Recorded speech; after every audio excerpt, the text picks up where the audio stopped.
হলো আমাদের 6 সেমের last exam. এখানে আমরা কলেজ লাইফের জার্নিটা শেষ করলাম। শেষবারের মতন আমার ভিডিওতে এই বিটিসগুলোকে দেখলাম। এবার তোমরা রাস্তাঘাটে যেখানে খুশি দেখতে পাবে, আমার ভিডিওতে আর দেখতে পাবে না মনে হচ্ছে। আর যদিও কোনোদিন দেখা হচ্ছে তাহলে একা একা দেখতে পাবে, একজনকে দেখতে পাবে না। হাই মিত্রগণ, তোমরা সবাই কেমন আছে? আশা করছি ভালো আছে। আর আমিও খুব খুব খুব ভালো আছি। একটু মন খারাপ হয়ে গেছিলো এই বিটিসগুলোর জন্য। জানি নি এই 3টা বছর কি করে এই ল্যালখাবড়া বিটিসগুলোর সঙ্গে কাটা দিলাম। একটু তো মন খারাপ লাগবে কি? ঘরে এসে মন খারাপ দমে লাগছিল, কাঁদিছিলাম। কিন্তু প্রথমে একটু খারাপ লাগছিল, মন খারাপ লাগছিল, তো এখন ঠিক হয়ে গেছে। কিন্তু বাস্তবটা মানিয়ে নিতে হবে আমাদেরকে। প্রথমে ভাবতেই পারছিলাম না যে এর সঙ্গে আর কোনোদিন দেখা হবে না। 3টা বছর কী করে আমাদের শেষ হয়ে গেল। আরও যদি কোনোদিন এই বিটিসগুলোর সাথে কাটাতে পারতাম তাহলে ভালো হতো, এই বলে মনটাকে সান্ত্বনা দিলাম। প্রথমে ভেবেছিলাম আজকে আর আমি ভিডিও বানাবো না, কিন্তু শেষ দিনের মুহূর্তগুলো কে না ক্যাপচার করতে চাই। আর তারপরে এই বিটিসগুলোকে দেখে আমার দমে মায়া লাগলো। বলি না না, একটা ভিডিও বানানো উচিত। অন্যবারে কী করতাম, পরীক্ষা হল থেকে বেরোয় এবার বাস ধরা তাড়া ছিল, ঘর পৌঁছতে হবে। এবার একটা তাড়া থাকলেও মনে হচ্ছে যে না, আর একটু কিছুক্ষণ কাটাই যায়। তাই আমরা ছবি টবি তুলছিলাম আর অনেক ভিডিও বানাইছি আমি। সেটা তোমরা আমার ইনস্টাগ্রামে দেখেছো নিশ্চয়ই অনেকেই। সেই যে সবাই একটা ভিডিও করে না, যে আই কার্ডে ছুট দিচ্ছে লাস্ট পরীক্ষার দিন, সেরকম আমরাও একটা ভিডিও করার চেষ্টা করছিলাম। অনেকক্ষণ পরে সাকসেসফুল হয়েছিল আমরা। সেই ভিডিওটা নিশ্চয়ই এডিট করেছি আমি, ইনস্টাগ্রামে দিদি। যারা যারা দেখো না আমার ইনস্টাগ্রাম অ্যাকাউন্টে যাও, তাদের দেখে আসো। আমাদের লাস্ট এক্সামের দিন আমরা ভেবেছিলাম একটু বেশিক্ষণ টাইম কাটাবো, কোথাও হয়তো একটা রেস্টুরেন্টে যাবো, খাওয়া দাওয়া করবো, গল্প করবো। কেননা শেষ দিন তো, তাই একটু মন খারাপ তো সবাইকার লাগবে কি।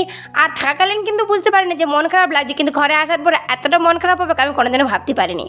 অন্য কোনো অনার্স হলে তো বুঝতেই পারতাম না যে কলেজ লাইফের বন্ধুগুলো কেমন হয়। ভাগ্যিস জিওগ্রাফি অনার্স নিয়েছিলাম বলে তাই রেগুলার কলেজ গেছি আমরা, রেগুলার বন্ধুর সঙ্গে দেখা হয়েছে।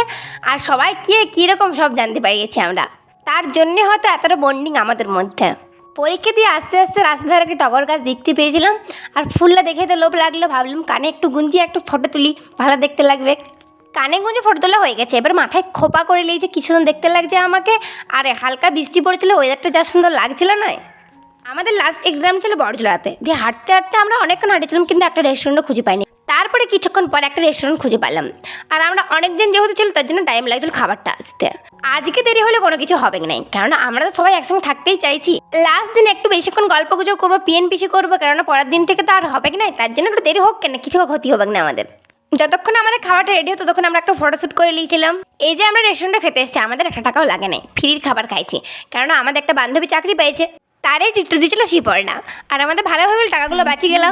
আমরা সবাই মিলে চিকেন চাউমিন কেউ ভেজ চাউমিন অর্ডার দিয়েছিলাম। আর বড়জোড়াতে আমরা পেটুক বলে একটা রেস্টুরেন্টে গিয়েছিলাম। সেখানে কি বলবো, মানে অনেকজন ছিল, তার জন্য এত বেশি আইটেম ছিল, শুধু চাউমিনটাই পাওয়া যাচ্ছিল। আমরা শুধু চাউমিনটা খাইছিলাম। চাউমিনটা কিন্তু দারুণ রান্না করেছিল। তোমরা যদি কোনোদিন যাও বড়জোড়াতে, তাহলে পেটুক বলে রেস্টুরেন্টে ঢুকো, চাউমিনটা ট্রাই করো। আর অন্য কিছু তো ট্রাই করিনি আমরা, তাই বলতে পারছি না। আর সাথে সাথে আমরা একটা স্প্রাইটও নিয়েছিলাম। খাবার খাওয়ার পরে যদি স্প্রাইটটা খাও তাহলে হজমটা হয়ে যায়, কোনো অসুবিধা হয়নি। ব্যাস শেষবারের মতন হাসি ফুর্তিতে আজকের দিনটা আমরা কাটে নিলাম। শেষবারের মতন সে বাসের জন্য অপেক্ষা করে সবাই মিলে একসাথে, আর বাসে জার্নি করা। জানি না আমার সাথে এটা কেন হয়। ফেয়ারওয়েলের দিনও হয়েছিল, আর লাস্ট এক্সামের দিনও হলো। প্রকৃতিও আমাদের কষ্ট সহ্য করতে পারে না, তার জন্য কাঁদি ফেলে। প্রকৃতিও আমাদের সুযোগ করে দিচ্ছে, তোরা আরেকটু একসঙ্গে থাকি যা। আজকের ভিডিওটা এইখানেই শেষ করলাম। ভালো লাগে like, comment, share and subscribe করতে ভুলো না।